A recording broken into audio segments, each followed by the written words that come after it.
As we have seen, the ritual has several layers of sophisticated encryption, but there is more. In the 17th and 18th centuries, it would have been important to show that Freemasonry was a Christian organization at heart, even though it allowed syncretism. For example, the complaint in a newspaper of the time that Freemasonry admitted Turks, Jews, infidels, papists, and non-jurors. What they meant by this, well, Turks were what they called badly behaved young men, and a non-juror was a person who had not sworn loyalty to William and Mary, the monarchs of the time. However, though the rituals were not explicitly Christian, members had to profess a belief in God and to show that they were not a stupid atheist or an irreligious libertine, as was required in Anderson's Constitutions of 1723, and they took their oaths on a Bible.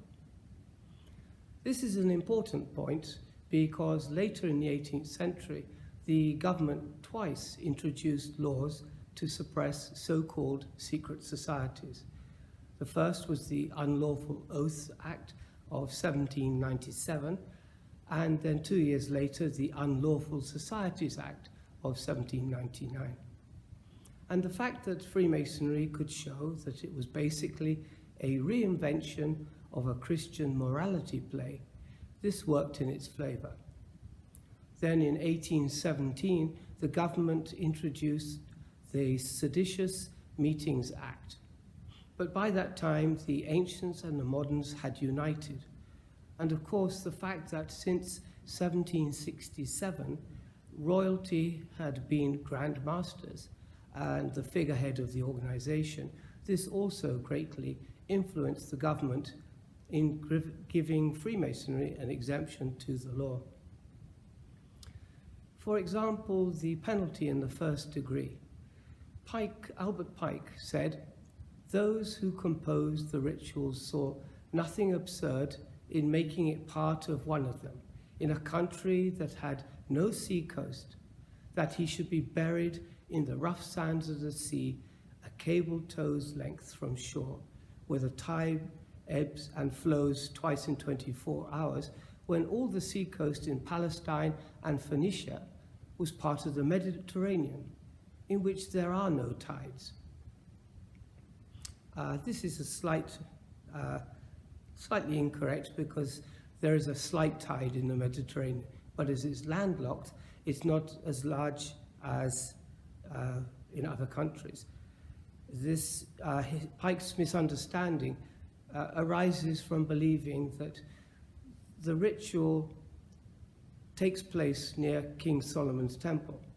Well, the first three Grand Masters were only thinking in terms of London when they referred to a local penalty, which was thought to be not as gruesome as hanging or immolation, which were regular civic events.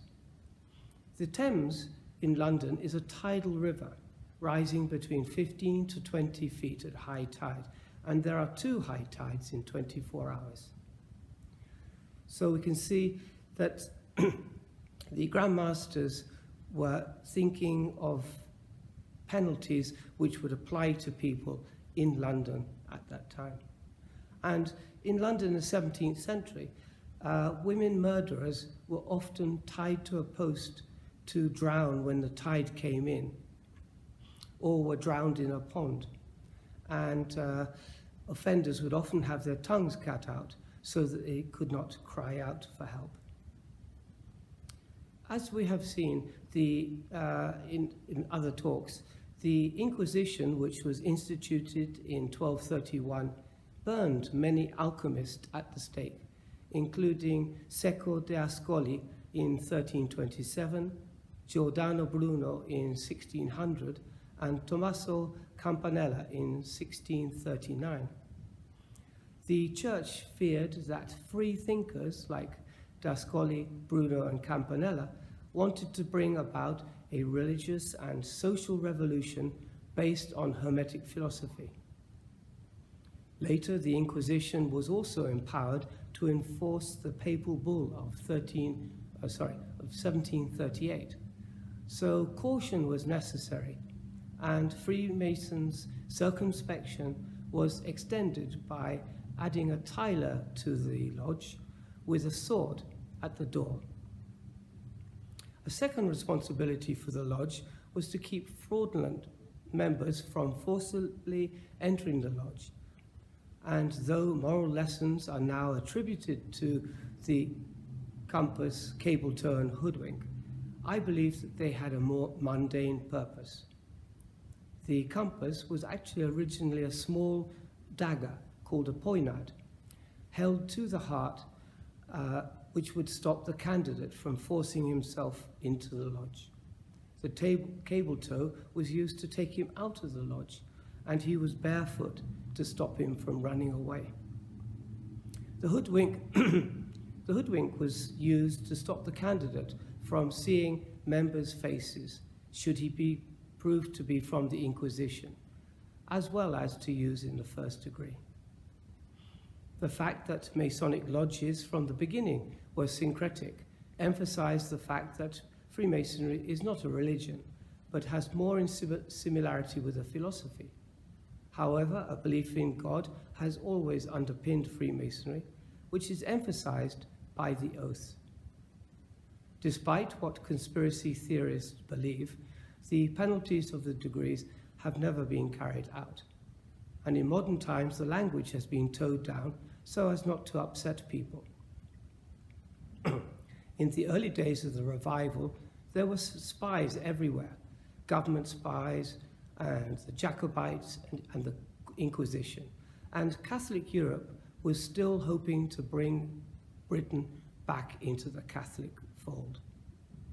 The reason that the penalties are still in the ritual is to unnerve the candidate and remind him graphically of the risks that the first three Grand Masters and other members, both Protestant and Catholic, took in the early days just to be able to meet in the lodge.